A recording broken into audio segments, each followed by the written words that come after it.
on the stability conditions of the dam or retaining wall.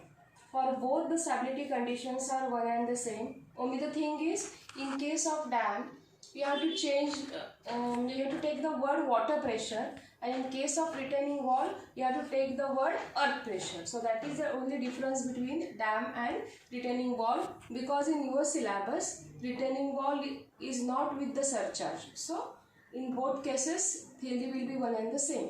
So let's focus on this. So first condition is to avoid the tension. So what it means, that tension should not get developed at the base of the dam. So tension developed means what? We have calculated two stresses, sigma max and sigma minimum. What is sigma max? Sigma 0 plus sigma b. And what is sigma minimum? Sigma 0 minus sigma b. So what is sigma 0? That is the direct stress. And what is sigma b? That is the bending stress. So in case of the maximum stress, means in case of the corner B, there is no doubt that there will be only compression in this area. But what will happen in case of corner A? Corner A के जैसे उस and में भी, because dam will go like this, no? So उस and में भी एक corner होगा. तो ये कॉर्नर पे क्या होगा? See, if sigma b bending stress आपका बढ़ता है, so this value will go negative. इसका मतलब यहाँ पे टेंशन डेवलप होगा एंड टेंशन क्रैक्स डेवलप हो जाएंगे. सो टेंशन डेवलप होना इज नॉट डिजायरेबल. सो हमने थ्योरी में भी लिखा है कि unless until sigma B is less than sigma 0, so whatever the developed, the dam will be in the compression condition. If sigma 0 is equal to sigma b, there will be no stress condition at one corner. But if bending stress exceeds the direct stress, then what will happen? The tension will get developed at the corner, and which is not desirable at all. So हमें tension नहीं develop होने देना है. तो उसके लिए क्या होना चाहिए? सी सिग्मा 0 डायरेक्ट स्ट्रेस का फॉर्मूला क्या है? Load upon area. We have seen this in the last derivation. W into upon B into 1. What is bending stress? M by I into Y. इसमें हमने वैल्यूज डाला. So last we come with 6WE upon B square. So it means bending stress should remain less than the direct stress. Sigma B is less than sigma 0. तो sigma B की value रखेंगे, sigma 0 की value रखेंगे. W अगर cut हो गया तो आपकी eccentricity should be less than V/6. What is the eccentricity? अगर ये दो स्ट्रेसेस है तो ये रिजल्टेंट जो पास होता है, this value we called as a eccentricity. तो अगर ये बेस आपका सपोज फॉर एग्जांपल 3 मीटर का है, तो ऑब्वियसली आपका जो रिजल्टेंट है B/6 मीन्स 3/6 के आगे नहीं जाना चाहिए. ये जो एक्सेंट्रिसिटी है, this should be within this limit. अगर ये एक्सेंट्रिसिटी ये लिमिट के अंदर है तो your dam is safe in case of no tension condition. Okay, so ये थियरी आपको लिखनी है. 8 मार्क्स के लिए कंडीशन बहुत बार पूछते हैं. This is your first condition. Now this is your second condition to avoid the overturning of the dam. What is mean by overturning? जैसे यहाँ पे दिखाया गया है, पूरा डैम बी के ऊपर टॉपल हो सकता है, पूरा ओवरटर्न हो सकता है. तो अगर ये ओवरटर्निंग नहीं चाहिए तो क्या करना पड़ेगा?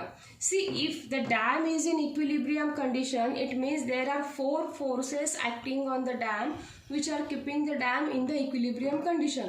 कौन से हैं 4 forces? First is the horizontal pressure, second is the vertical pressure W. तो इन दोनों का रिजल्टेंट R है ना, तो रिजल्टेंट भी तो प्रेशर एग्जिट कर रहा है इन द इंक्लाइन वे. तो रिजल्टेंट का हॉरिजॉन्टल कंपोनेंट एंड रिजल्टेंट का वर्टिकल कंपोनेंट. सो रिजल्टेंट का horizontal component will be equal to pressure P. Resultant का vertical component will be equal to the load W. तो इस तरह से ये 4 कंपोनेंट है जो इस डैम को स्टेबिलिटी कंडीशंस में रख रहे हैं. So now they will create a moment in the couple form. जो वर्टिकल लोड है वो एक मोमेंट क्रिएट करेगा और जो हॉरिजॉन्टल लोड है वो एक मोमेंट क्रिएट करेगा. सी, the horizontal forces will try to topple the dam and the vertical forces will try to restore the dam at the position. तो इसका मतलब है जो vertical forces है उसकी moment ज़्यादा चाहिए than the horizontal. So then and then only the dam will safe against overturning. तो अब ये moment कैसे आएंगे? M1 वर्टिकल फोर्सेस की मोमेंट क्या, सॉरी हॉरिजॉन्टल फोर्सेस की मोमेंट क्या है? Load into distance. तो ये लोड है P, वर्टिकल डिस्टेंस कितना है इसका? h/3. So P into h/3 is the first moment of the horizontal forces. M2 is the moment of the vertical forces. कितना है eccentricity? That is jk. So W into jk. सो ये दो moment हो गए. So actually ये दो moment equal है तो then only the dam will be in the stable condition. So M1 should be equal to M2. It means P into h/3 should be equal to W into jk. तो ये jk जो distance है हम formula use करते हैं. देखो ये jk is equal to P/W into h/3. यहाँ से ये फॉर्मूला आया है.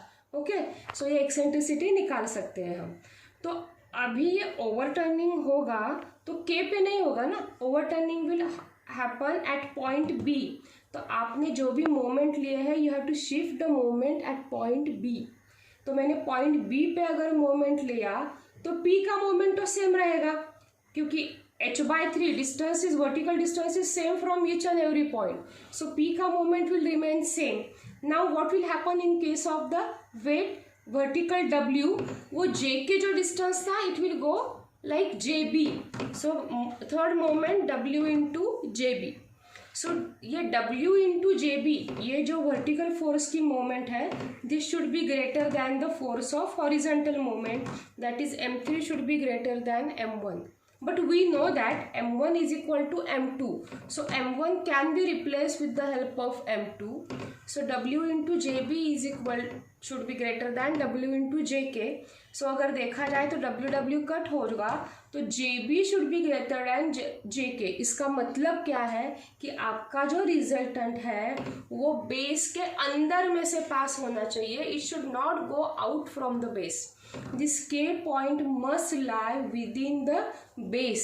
जो हमने यहाँ पे देखा है ना eccentricity should be less than B/6. Same thing है कि your resultant should lie at in the base of that dam. then and then only the dam will be safe against overturning.